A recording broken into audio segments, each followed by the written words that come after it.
राजेश और सीमा एक ही छत के नीचे रहते थे, पर उनके बीच मीलों की दूरी थी। शादी के 20 साल बाद उनकी बातचीत सिर्फ ज़रूरतों तक सीमित रह गई थी। आज खाने में क्या है, या बिजली का बिल भर दिया। कभी कभी तो वह भी नहीं। खामोशी उनके रिश्ते की पहचान बन चुकी थी। राजेश एक सफल बिजनेसमैन था। दिन भर काम में डूबा रहता। रात को घर आता तो या तो टीवी के सामने बैठ जाता या अपने फ़ोन में खोया रहता। सीमा घर और बच्चों की जिम्मेदारी संभालने वाली एक गृहिणी।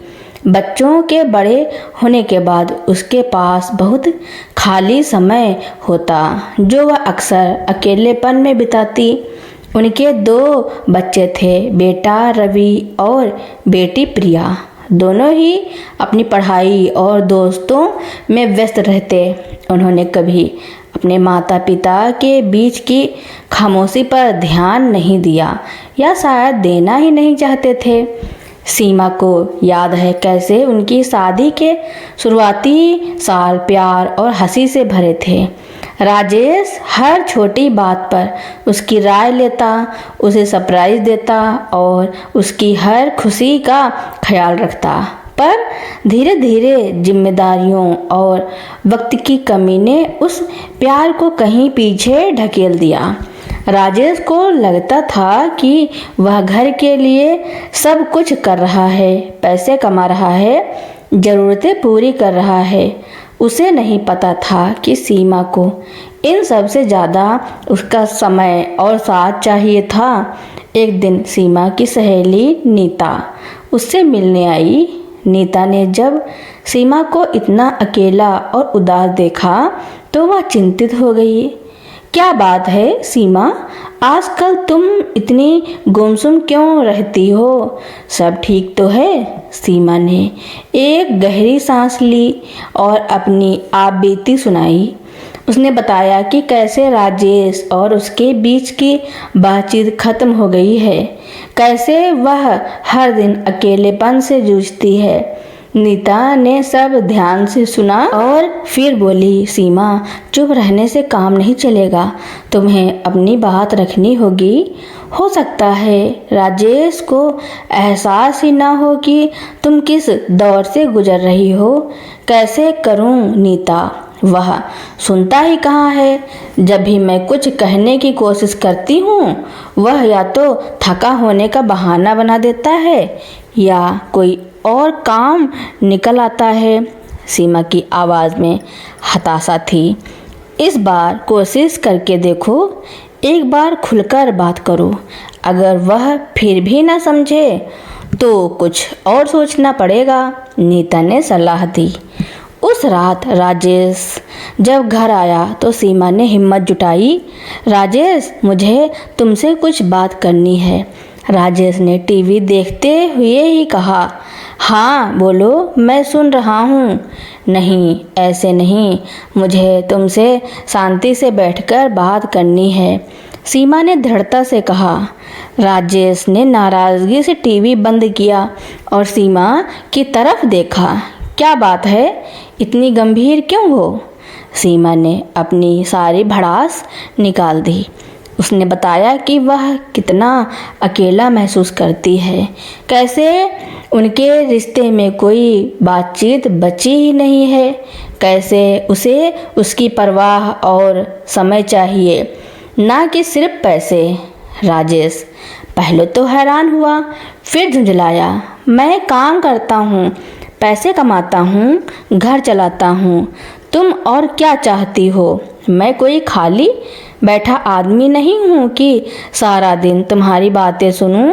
मैं यह नहीं कह रही कि तुम काम ना करो, मैं बस इतना चाहती हूँ कि तुम मुझे भी वक्त दो, मुझसे बात करो। हम सिर्फ एक छत के नीचे नहीं, एक साथ रहें। सीमा ने अपनी बात पूरी की। राजेश ने कोई जवाब नहीं दिया। वह उठकर अपने कमरे में चला गया। सीमा को लगा कि उसकी कोशिश बेकार गई। वह और भी ज़्यादा उदास हो गई। अगले कुछ दिनों तक उनके बीच और भी ज़्यादा खामोशी रही। राजेश तो जैसे और भी चिड़चिड़ा हो गया था। सीमा ने सोचा कि अब उसे कोई और कदम उठाना होगा। उसने अपने बच्चों से बात करने की सोची और फिर उसने अपना मन बदल लिया। उसे लगा कि यह उनका अपना मसला है और वह बच्चों को इसमें घसीटना नहीं चाहती थी। एक हफ्ते बाद सीमा ने एक बड़ा फैसला लिया। उसने अपने बच्चों को बताया कि वह कुछ दिनों के लिए अपनी बहन के घर जा रही है। राजेश को भी उससे सिर्फ इतना ही बताया, मैं कुछ दिनों के लिए बाहर जा रही हूँ। राजेश ने भी कोई खास प्रतिक्रिया नहीं दी, बस ठीक है कह दिया। सीमा के जाने के बाद घर अचानक बहुत खाली लगने लगा। सुबह उठकर न नाश्ता तैयार था न बच्चों के टिफिन। राजेश को खुद अपने काम करने पड़े। रवि और प्रिया को भी अपनी माँ की कमी महसूस होने लगी। पहले दिन तो उन्हें लगा छुट्टी है, मज़े करेंगे, पर दूसरे दिन से ही घर में अजीब सी शांति पसर गई और यह शांति उन्हें खलने लगी। खाना बनाने से लेकर कपड़े धोने तक हर काम में उन्हें सीमा की अहमियत समझ आने लगी। राजेश ने कई बार सीमा को फ़ोन किया, पर सीमा ने सिर्फ मैसेज पर जवाब दिया, अभी मुझे थोड़ा अकेला समय चाहिए। राजेश को सीमा की खामोशी और दूरी अब चुभने लगी थी। उसे महसूस हुआ कि सीमा सिर्फ घर चलाने वाली नहीं, बल्कि घर को घर बनाने वाली थी। 3 हफ्ते बाद सीमा वापस लौटी। दरवाजे पर ही राजेश, रवि और प्रिया उसका इंतजार कर रहे थे। घर में एक अजीब सी चुप्पी थी, पर इस बार यह चुप्पी खालीपन की नहीं, एहसास की थी। राजेश ने पहली बार सीमा को गले लगाया।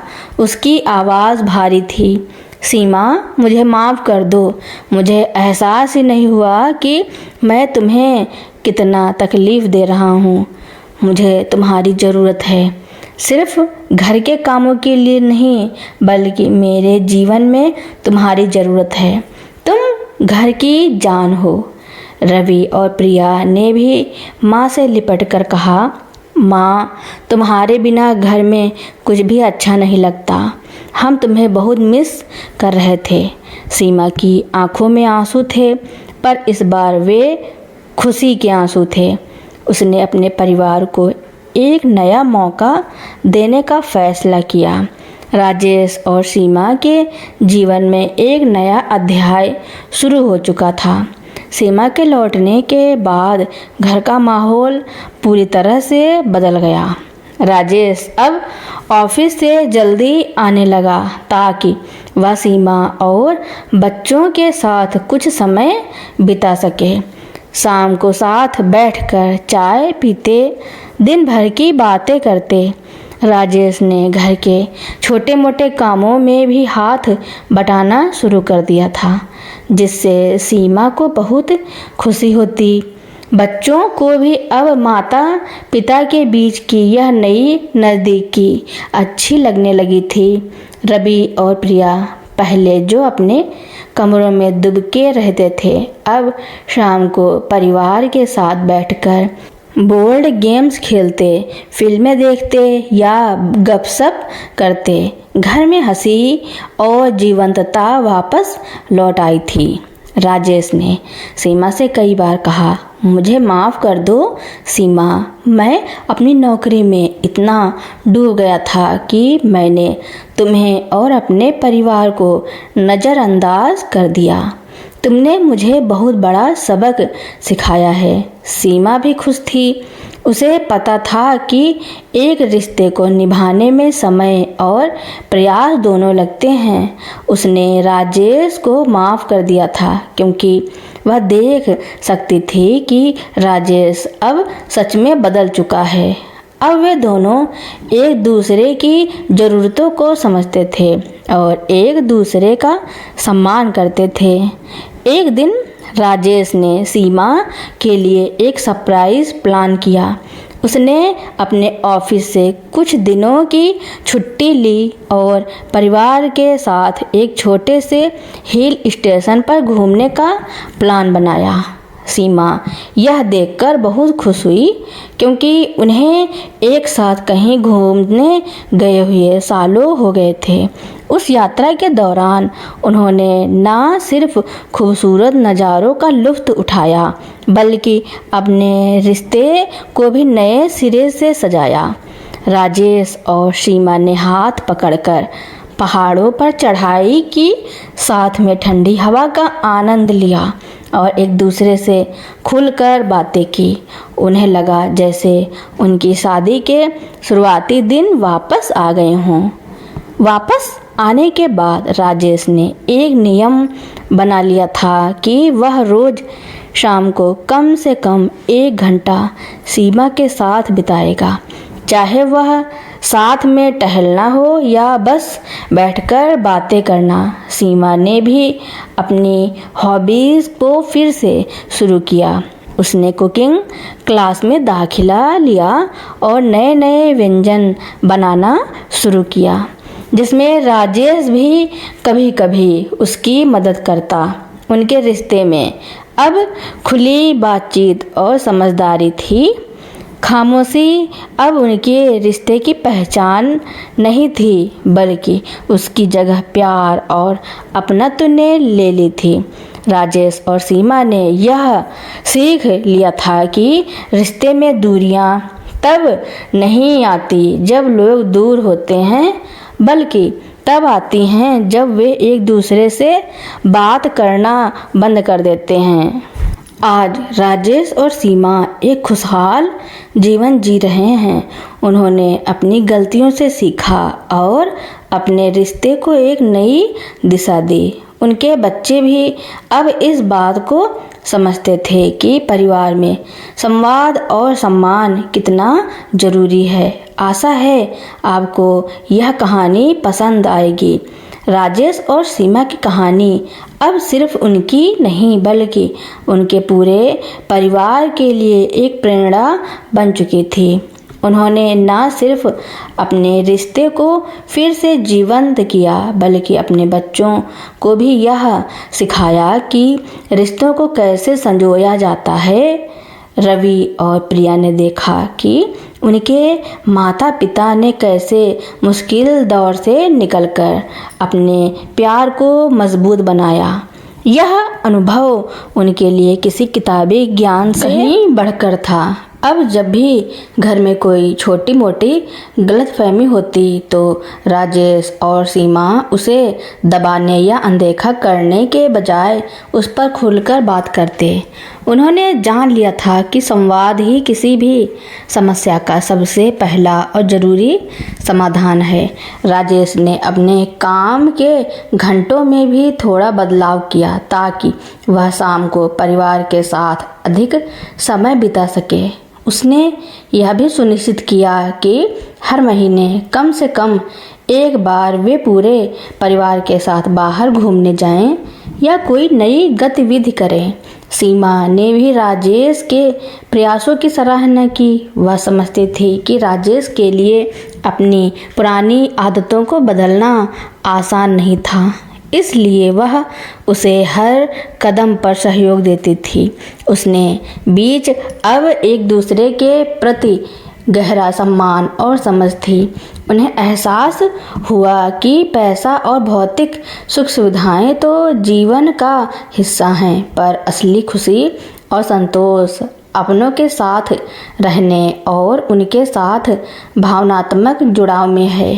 कई बार जब उनके पुराने दोस्त उनसे मिलते थे तो वे राजेश और सीमा के बीच आए इस सकारात्मक बदलाव को देखकर हैरान रह जाते थे। राजेश अपनी कहानी बिना झिझक बताता, यह स्वीकार करते हुए कि कैसे उसने अपनी पत्नी की अहमियत को नज़रअंदाज कर दिया था और कैसे उसे अपनी गलती का एहसास हुआ। वह दूसरों को भी सलाह देता कि अपने रिश्तों को हल्के में ना लें और संवाद बनाए रखें। आज राजेश और सीमा का घर केवल एक इमारत नहीं थी, बल्कि यह प्यार, सम्मान और आपसी समझ की नींव पर बना एक सच्चा घर था। उन्होंने खामोशी के शोर को सुना था, उसने सीखा था, और अब उनका जीवन खुशियों की धुन से गुंजायमान था। उन्हें यह समझने में देर लगी, पर अंततः वे समझ गए कि जीवन का सबसे बड़ा धन उनके परिवार और उनके बीच का अटूट रिश्ता ही है। राजेश और सीमा की कहानी केवल उनके निजी जीवन तक ही सीमित नहीं रही, बल्कि उनके बच्चों रवि और प्रिया के लिए एक गहरी शिक्षा बन गई। उन्होंने देखा कि उनके माता पिता ने कैसे अपने रिश्ते को बिखरने से बचाया और उसे फिर से मजबूत बनाया। इस अनुभव ने उन्हें भविष्य के लिए एक महत्वपूर्ण सबक दिया कि रिश्ते सिर्फ समय बिताने से नहीं, बल्कि समझदारी, संवाद और निरंतर प्रयासों से पनपते हैं। रवि, जो अब कॉलेज में था, अक्सर अपने दोस्तों के साथ अपने माता पिता के इस बदलाव पर चर्चा करता। वह बताता कि कैसे उनके घर में पहले चुप्पी पसरी रहती थी और अब वहाँ खुशियाँ और जीवंतता है। उसने यह भी सीखा कि किसी भी रिश्ते में ईमानदार बातचीत कितनी ज़रूरी है, भले ही वह कितनी भी मुश्किल क्यों ना हो। प्रिया, जो अभी स्कूल में थी, अपने माता पिता के बीच के इस नए प्यार को महसूस करती थी। उसे यह देखकर खुशी होती थी कि उसके मम्मी पापा कितने खुश रहते हैं और कैसे एक दूसरे का ख्याल रखते हैं। राजेश और सीमा ने अब अपने जीवन को एक नए उद्देश्य के साथ जीना शुरू किया। वे अक्सर समाज सेवा के कार्यक्रमों में भाग लेते, खासकर उन कार्यक्रमों में जो पारिवारिक संबंधों को मजबूत करने पर केंद्रित थे। उन्होंने महसूस किया कि उनका अनुभव दूसरों के लिए भी प्रेरणा बन सकता है। राजेश ने अपने बिजनेस में भी एक नई दिशा दी, जहां वह अपने कर्मचारियों को वर्क लाइफ बैलेंस के महत्व को समझने के लिए प्रोत्साहित करता था। वह कहता था, पैसा कमाना ज़रूरी है, पर उससे भी ज़्यादा ज़रूरी है अपने रिश्तों को कमाना।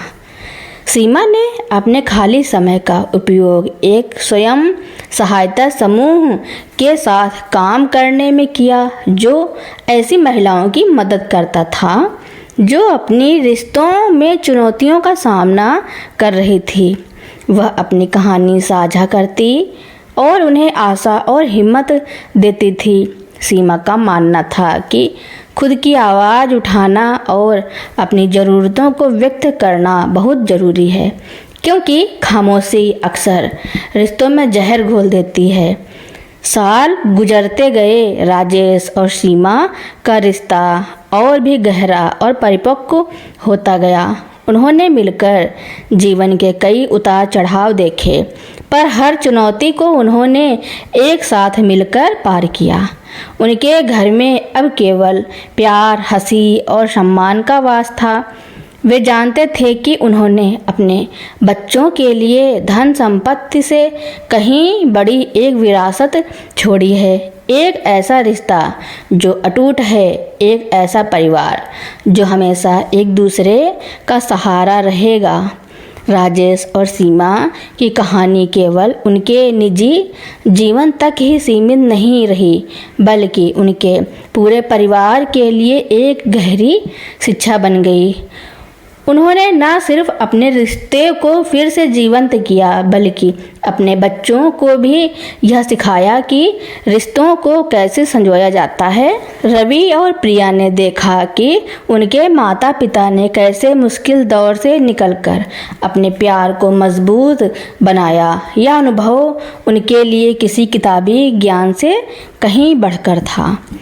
अब जब भी घर में कोई छोटी मोटी गलतफहमी होती, तो राजेश और सीमा उसे दबाने या अनदेखा करने के बजाय उस पर खुलकर बात करते। उन्होंने जान लिया था कि संवाद ही किसी भी समस्या का सबसे पहला और ज़रूरी समाधान है। राजेश ने अपने काम के घंटों में भी थोड़ा बदलाव किया ताकि वह शाम को परिवार के साथ अधिक समय बिता सके। उसने यह भी सुनिश्चित किया कि हर महीने कम से कम एक बार वे पूरे परिवार के साथ बाहर घूमने जाएं या कोई नई गतिविधि करें। सीमा ने भी राजेश के प्रयासों की सराहना की। वह समझती थी कि राजेश के लिए अपनी पुरानी आदतों को बदलना आसान नहीं था, इसलिए वह उसे हर कदम पर सहयोग देती थी। उनके बीच अब एक दूसरे के प्रति गहरा सम्मान और समझ थी। उन्हें एहसास हुआ कि पैसा और भौतिक सुख सुविधाएं तो जीवन का हिस्सा हैं, पर असली खुशी और संतोष अपनों के साथ रहने और उनके साथ भावनात्मक जुड़ाव में हैं। कई बार जब उनके पुराने दोस्त उनसे मिलते हैं तो वे राजेश और सीमा के बीच आए इस सकारात्मक बदलाव को देखकर हैरान रह जाते थे। राजेश अपनी कहानी बिना झिझक बताता, यह स्वीकार करते हुए कि कैसे उसने अपनी पत्नी की अहमियत को नज़रअंदाज कर दिया था और कैसे उसे अपनी गलती का एहसास हुआ। वह दूसरों को भी सलाह देता कि अपने रिश्तों को हल्के में ना लें और संवाद बनाए रखें। आज राजेश और सीमा का घर केवल एक इमारत नहीं था, बल्कि यह प्यार, सम्मान और आपसी समझ की नींव पर बना एक सच्चा घर था। उन्होंने खामोशी के शोर को सुना था, उससे सीखा था और अब उनका जीवन खुशियों की धुन से गुंजायमान था। उन्हें यह समझने में देर लगी, पर अंततः वे समझ गए कि जीवन का सबसे बड़ा धन उनके परिवार और उनके बीच का अटूट रिश्ता ही है। तो दोस्तों, मेरी कहानी सुनने के लिए आपका बहुत बहुत धन्यवाद। ऐसी ही कहानियाँ सुनने के लिए मेरे चैनल को लाइक, कमेंट, शेयर, सब्सक्राइब एवं बेल आइकन का बटन दबाना ना भूलना, ताकि मेरी नई नई कहानियाँ आप तक पहले ही पहुँचती रहें। Thank you for watching.